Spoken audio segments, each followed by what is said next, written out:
Welcome to the Slop Temple. We pray this video helps. You start now by parking on level ground and setting the parking brake. Safety first because you will be working behind the taillight. Open the trunk and fold back the trunk liner to expose the access panel. This gives you direct access to the taillight housing. Reach in, identify the brake light bulb socket, and press the wiring harness tab to disconnect it. Once the harness is free, twist the bulb socket counterclockwise about 1/4 turn to release the bulb. Once the socket is out, pull the bulb straight out of its holder. Do not rock or torque the glass because that can snap it.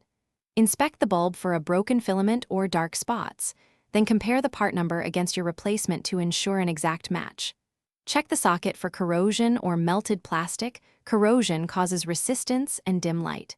If dirty, spray contact cleaner and gently dry. Now insert the new bulb fully into the socket until it seats. You're ready to reassemble shortly. Once the new bulb is seated, reconnect the wiring harness and reinsert the socket into the taillight housing.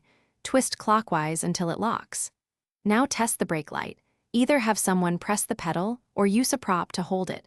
Make sure the brake and tail functions illuminate correctly. If the light stays out, check the bulb with a 12V source and verify the brake light fuse for continuity, since a blown fuse or corroded socket is the only other likely cause. Thanks for watching. Consider subscribing if we helped you.